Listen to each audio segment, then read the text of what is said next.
दैनिक जीवन में आज हम आ रहे हैं बच्चों, नमस्कार आप सबको। आज हम आ रहे हैं क्लास 11 चैप्टर 2 रिलेशंस यानी कि संबंध।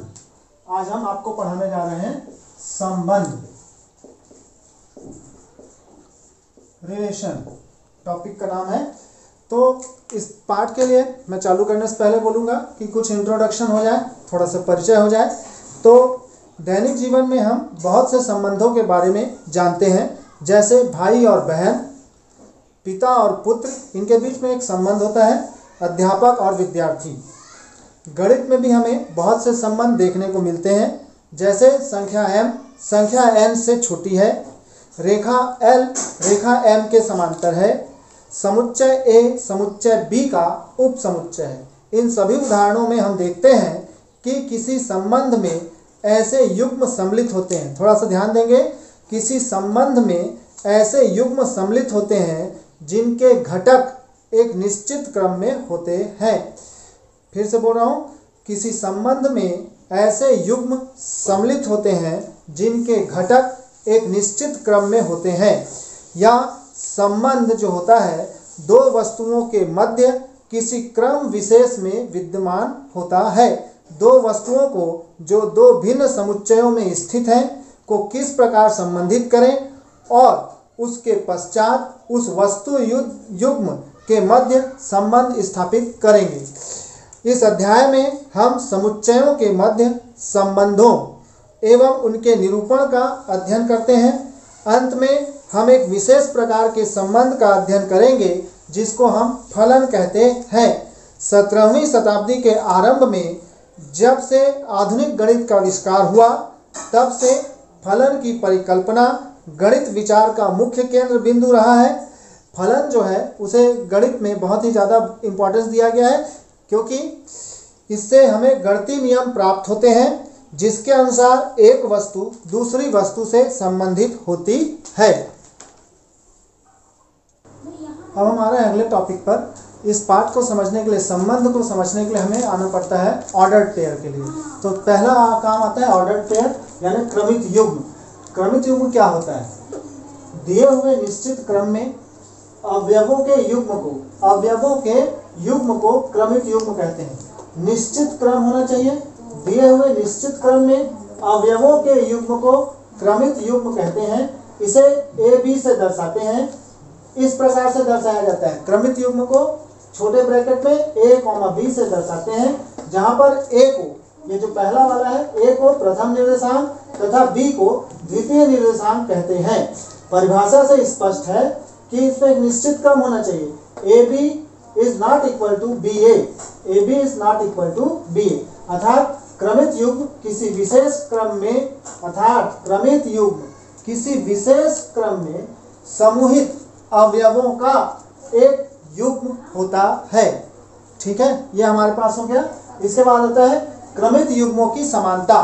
क्रमित युग्मों की समानता, दो क्रमित युग्म AB और CD समान होते हैं यदि AB और CD समान होंगे यदि और केवल यदि उनके संगत अवयव या संगत घटक समान हो, यदि A बराबर C हो और B बराबर D हो। अब हम आते हैं समुच्चयों का कार्तिक गुणन। तो आपको इसके पहले हमने पहले वीडियो में बताया है कि अगर हमारे पास दो सेट दिए हैं तो उसका यूनियन कैसे निकालते हैं। ठीक है, दो सेट दिए हैं तो उसका इंटरसेक्शन कैसे निकालते हैं, दो सेट का डिफरेंस कैसे निकालते हैं, यानी दो सेट्स को घटाया कैसे जाता है। ठीक है, इसी प्रकार से हमने ये भी पढ़ा है कि दो सेट का सिमेट्रिकल डिफरेंस कैसे निकालते हैं। अब यहाँ पर बात कर रहा है कि हमने ये सब चीज सीख लिया है पिछले वीडियोस में। तो यह बोलता है कि क्या आपको दो समुच्चयों को गुणा किया जा सकता है? क्या दो समुच्चयों का गुणा किया जा सकता है? तो यहाँ पर अपन आते हैं। मान लीजिए हमारे पास एक सेट है, एक सेट दिया गया है इस प्रकार से A12 और हमारे पास एक और सेट दिया गया है B बराबर AB, इस प्रकार से दिया है और इसको हमको गुणा करना है A क्रॉस B। इसी को हम कार्तिक गुणनफल कहते हैं, A क्रॉस B निकालना। तो A क्रॉस B निकालते समय ये पहला वाला लेंगे और इसके साथ ऑर्डर्ड पेयर बनाएंगे B के साथ 1A, फिर कॉमा लगाएंगे 1B, फिर हम इसका सेकंड एलिमेंट आ जाएंगे, क्या आ जाएगा यहाँ पर 2a और फिर 2b, इस प्रकार से 2b। ये हमारा कार्तिक गुणन कहलाता है, समुच्चयों का गुणा करना। इसी को और मैं इस प्रकार से भी बता सकता हूँ, इसी को और अपन ऐसे ले लें। और एक उदाहरण ले लीजिए, मान लीजिए आपके पास एक एग्जांपल लिखा है a इक्वल टू, हमारे पास लिखा है 1 2 3 1 2 3, और हमारे पास एक और सेट दिया b इज इक्वल टू लिख दिया हमारे पास 3 4, b इज इक्वल टू क्या लिख दिया 3 4। तो इसका a क्रॉस b निकालिए, तो आपके पास a क्रॉस b कैसा हो जाएगा, इसका पहला एलिमेंट और ये दोनों 1 3 1 4, ठीक, फिर दूसरा एलिमेंट, फिर ये दोनों 2 3 2 4, फिर तीसरा एलिमेंट 3 3 और 3 4, इस प्रकार से हमारा हो जाएगा। इसी को अगर हम ऐसा बोले कि b क्रॉस a निकालिए, तो b क्रॉस a निकालते समय कैसा हो जाएगा, तो हमारे पास आ जाएगा 3 1, फिर 3 2, फिर 3 3, फिर हमारे पास 4 से चलेगा 4 1 4 2 और 4 3, इस प्रकार से होगा। तो यहाँ पर देखिए a क्रॉस b और b क्रॉस a क्या दोनों इक्वल हैं, a cross b is not equal to b cross a, यानी कार्तिक गुणनफल में ऐसा नहीं होता है कि ऑर्डर को आगे पीछे किया जा सके। तो इस आधार पर ये हमने कार्तिक गुणनफल को आपको सिखाया कि दो समुच्चयों का गुणा कैसे किया जाता है, दो समुच्चयों का गुणा कैसे करते हैं। अब यहाँ पर आता है कि इसका मैथमेटिकल डेफिनेशन क्या है, तो यहाँ पर आता है मैथमेटिकल डेफिनेशन के लिए हमने लिखा हुआ है दो अरिक्त समुच्चयों a और b का कार्तिक गुणन, दो समुच्चयों a और b का कार्टेशियन प्रोडक्ट, इसी को हम कार्टेशियन प्रोडक्ट बोलते हैं। दो समुच्चयों a और b का कार्टेशियन प्रोडक्ट उन सभी क्रमित युग्मों का समुच्चय है। क्रमित युग्म, ये इसी को हम क्रमित युग्म बोलते हैं, क्रमित युग्मों का समुच्चय है।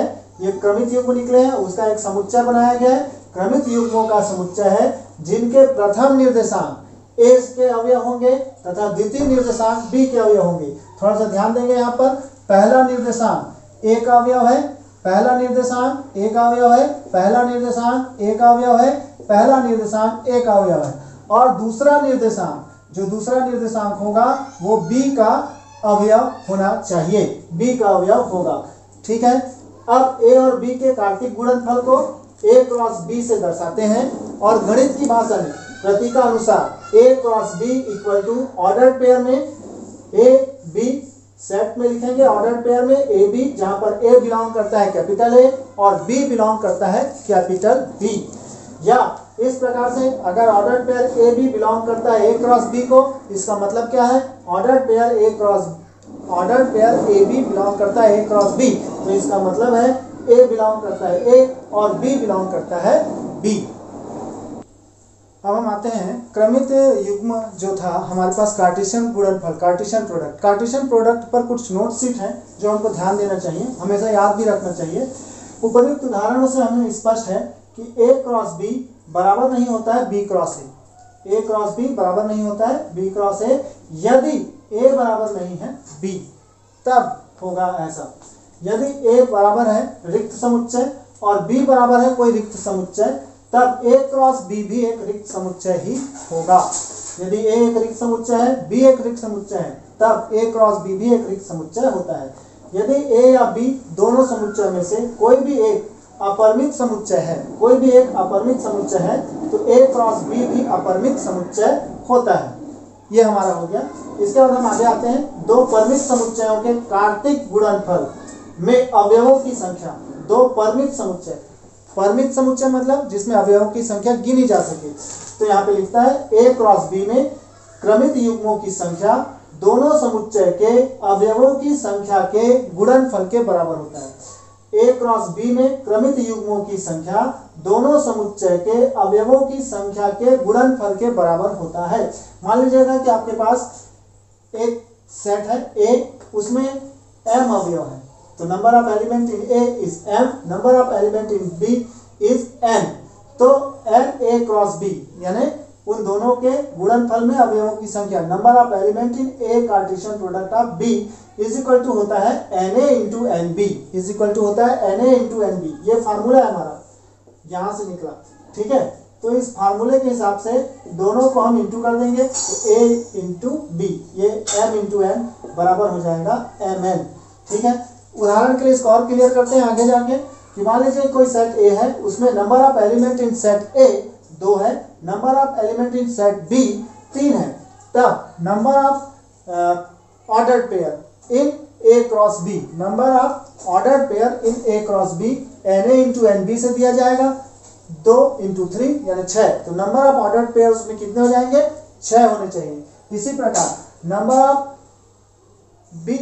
Of element in B cross A, तो number of element in B into number of element in A, तो यहाँ पर 3 इंटू 2 इक्वल टू कितना हो जाएगा 6, इक्वल टू कितना हो जाएगा 6। तो यहाँ पर A क्रॉस B और B क्रॉस A समतुल्य समुच्चय हैं, ये दोनों के दोनों क्या है, समतुल्य समुच्चय हैं। समतुल्य समुच्चय का सिग्निफिकेंट कैसा होता है, हमने बताया था ऐसा, समतुल्य समुच्चय, ये समतुल्य है, समान नहीं है, समतुल्य है परंतु ये समान नहीं है, समतुल्य है समान नहीं है, इस प्रकार की चीज है, ठीक है। ओके, आते हैं आपको ये बताते हैं कि अभी अपन ने क्या पढ़ा था थोड़ी देर पहले कि दो समुच्चयों का त्रिक गुणन, दो समुच्चयों का कार्तिक गुणनफल कैसे करते हैं। क्या 3 समुच्चयों का भी कार्तिक गुणनफल हो सकता है? अगर हमारे पास 2 या 2 से अधिक समुच्चय दिए जाए तो उसका कार्तिक गुणनफल कैसे ज्ञात करते हैं। तो अपन आते हैं 3 समुच्चयों के कार्तिक गुणनफल पर। 3 समुच्चयों का कार्तिक गुणनफल, उदाहरण के लिए ऐसा ले लेते हैं, मान लीजिए हमारे पास एक सेट लिखा है A बराबर 1 2, एक सेट लिखा है A बराबर 1 2, B बराबर एक सेट दिया है मेरे पास 3 4, और C बराबर मेरे पास एक सेट दिया है 6 7 9। कितना दिया हुआ है, 6 7 9। इस प्रकार से A B C 3 सेट दिए गए हैं और हमको बोला जा रहा है कि आप A cross B cross C निकालो। क्या निकालो, तब क्या हम A cross B cross C निकाल सकते हैं? तब क्या A cross B cross C निकाल सकते हैं? तो हम कैसे करते हैं इसको बनाने के लिए, इसको हम जब बनाने आएंगे तब A cross B cross C का मान निकालो। तो हम कैसे निकालते हैं इसको ध्यान से समझेंगे, क्या इनका गुणा हो सकता है या नहीं हो सकता है। तो गुणा करते समय हम क्या करते हैं, सबसे पहले ये A क्रॉस B निकालते हैं। सबसे पहले क्या निकालेंगे, A cross B। A cross B कैसा होगा, तो आपके हिसाब से होना चाहिए 1 3 1 4 1 3 1 4, फिर क्या होगा 2 3 और 2 4। इस प्रकार से हो जाएगा हमारा। अब हम निकालेंगे A cross B cross C। इसको अपन ऐसा लिख सकते हैं A cross B cross C, ऐसा भी लिख सकते हैं अपन इसको। तो इस स्थिति में अगर मैं आता हूं यहाँ पर तो कैसा हो जाएगा मेरे पास A cross B cross C। तो अभी आप लिखेंगे यहाँ पर A क्रॉस B आपने निकाला है 1 3 1 4 2 3 2 4। ओके, क्रॉस प्रोडक्ट यहाँ पर 6 7 9, 6 7 9। अब इसका इससे इंटू होगा, इससे इंटू होगा, इससे इंटू होगा, तो यहाँ पर हमारे पास इस प्रकार से आ जाएगा 1 3 6 1 3 7 1 3 9। ओके, फिर मेरे पास आ जाएगा 1 4 6 1 4 7 1 4 9। फिर मेरे पास आ जाएगा 2 3 6 2 3 7 और 2 3 9। फिर मेरे पास आ जाएगा 2 4 6 2 4 7 और 2 4 9। इस प्रकार से हम A cross B cross C निकाल सकते हैं। इस प्रकार से हम निकालते हैं। तो इसी को हम यहाँ पर डेफिनेशन के रूप में कि A cross B cross C को कैसे बताया जाता है, 3 समुच्चयों का कार्तिक गुणनफल। अगर हमारे पास 3 समुच्चय दिए गए हैं A B और C, 3 अरिक्त समुच्चय हो, अरिक्त समुच्चय मतलब उसमें कुछ ना कुछ एलिमेंट हो, तब क्रमिक त्रिकोण ए बी सी का समुच्चय, तब क्रमिक त्रिकों का समुच्चय, क्रमिक त्रिक है, इसमें 3 एलिमेंट है, तो ये सब क्रमिक त्रिकों का समुच्चय, ठीक है।